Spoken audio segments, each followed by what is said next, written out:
Hello, faithful viewers. Welcome to Mr.Views, and today I will review Young Justice Season 1, Episode 19, Misplaced.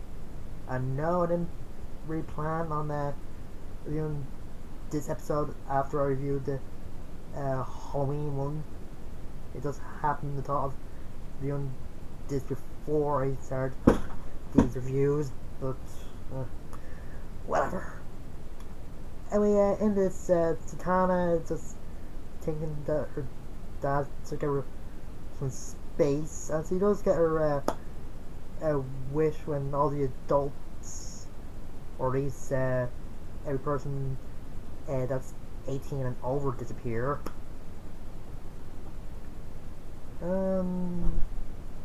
It turns out that Claire and the Witch Boys doing with some help from some other sorcerers like Felix Faust and Wizard or some other people.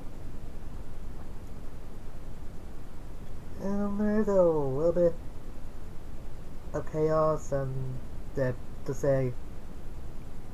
kids graffitiing walls and some kids being abandoned.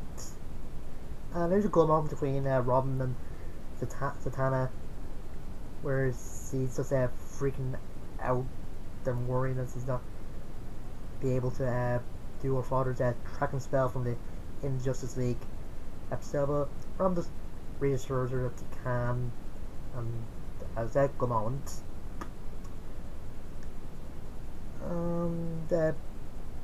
At first, Billy Baxton thought was one of his enemies that took away the Gromless when he saw his uncle disappearing.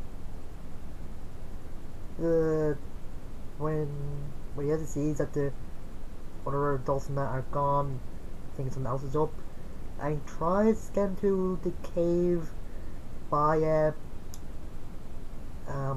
boom tube, but since he's not Captain Marvel, or as he's known to Shazam, the team don't really recognize him.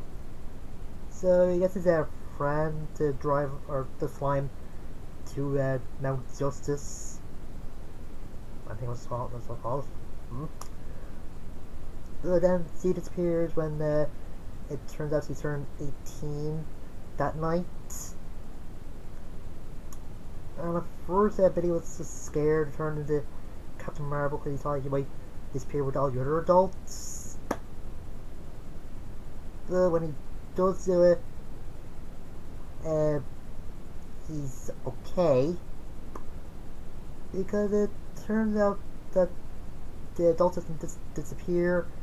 They actually got separated from kids into two different dimensions. And there's just a mirror scene between Batman, Zatara, Aqualad, and Kid Flash when they're just discussing whether they should use the helmet of fate or helmet of Naboo or whatever to help out, but the four of them do know that there's a price to pay with that helmet, and they're not really that desperate yet. And both teams are able to do the tracking spell to find out where the source of the magic is coming from. When they just find out that Captain Marvel was actually a kid and able to travel between two worlds, he just goes back and forward for the teams to make a plan together. And I kind of like that Wally didn't believe that Billy was Captain Marvel for a minute, and saying, then I'm Speedy Gonzalez. The Billy just mentions the time that he was like Wally's serving nachos and that. A bit funny. Another funny moment is when Artemis is taking care of some of the kids in a refugee center or just in a school gym, and he's just messing up the words of Twinkle Twinkle Little Star. It's kind of funny. I'm just saying Superboy with all those little kids is just funny as well. This episode might have some dark stuff, but that's going on as well. Anyway, with they're both teams are fighting Claire and the Witch Boy. And the outcome is kind of similar. They're both not doing that well, even when Kid Flash tells Artemis that when he was Dr. Fate, he did declare by take care of the cat, Mr. Tinkles, I think. And Artemis fired both the cats, but it didn't really work, and Claire made its familiar like a man-eating cat or something, and started attacking Superboy and everybody. Ugh. And then the tower figures out that it's the gem in the middle of the circle that holds some magic to separate the kids from the adults. And when Zatanna hears that, she just wears the helmet of fate. And that's wrong, since fate isn't really all there, since I think fate being an immortal agent of order kind of counted the adult, so it keeps going from fate to Zatanna, so it isn't that good.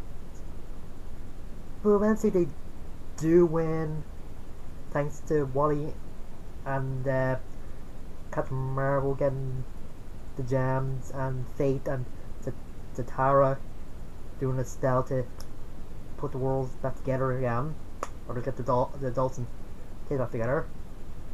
But of course, Clem escapes, and Knockback does point out they did win, but cost them Zatanna. And when Sarah told Fate, or asked Fate to let her go, he rejected the offer, since Zatanna was a good choice to be Fate. And when Wally mentioned that Nelson wouldn't never agree to this, Fate said that he did argue, so he just kicked him out of the helmet and let his spirit go to wherever spirits go.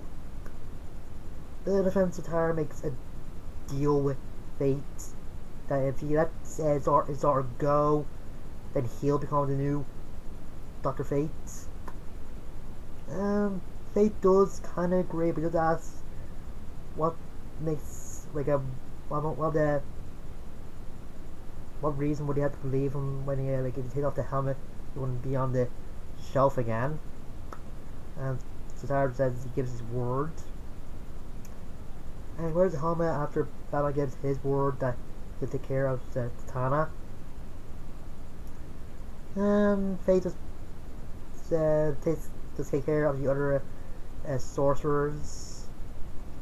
And Zatanna gets what she wanted. She gets space from her dad, but I think too much space, and she's just being left alone in a room crying. Well, Clarence is laughing, because you know his whole plan was a distraction, since when the kids and adults were separated, Sportsmaster actually caused a riot, or it's caused some of the adults to blame Starlight for the kids disappearing, and that's got part, or yeah, him and the other villains got part of a Starro from that episode when Aqualad was in Atlantis. Yeah, that's about it. Oh yeah, there's some moments with some of the kids with their parents, like Wally with his parents, Artemis with her mom, Billy with his uncle, and stuff like that. And this is a good episode. It's shown that Zatanna and Zatara just have different viewpoints. Like Zatanna wants some space from Zatara, but Zatara can't really grasp her idea to accept that his daughter is grown up like a lot of parents don't. And it seems like the teenagers had more things under control than the adults did when they're separated. Like there's a whole scene where Robin, Kid Flash, and Aqualad they go on every TV screen and radio show in the world is trying to get messages to kids to step up and not to go crazy with parents gone. And like I said, some funny moments in this episode, and Clown the Witch Boy is just great. I just love him as a villain. This moment when Dr. Fate rejected giving the Zatanna back was just wow. Just a big loss in Justice League and a little. Zatanna feeling guilty. She even said it was her mistake, so that's going to be paying for it, but whatever. That's a great episode. Next time, Robin will be going back to the place where he was raised, and had some of the members of the team go undercover with him to be a trapeze artist. Just probably reliving some sad memories and stuff like that. I'll get on to it next time. Until next time, I'm Sue. Guys, later.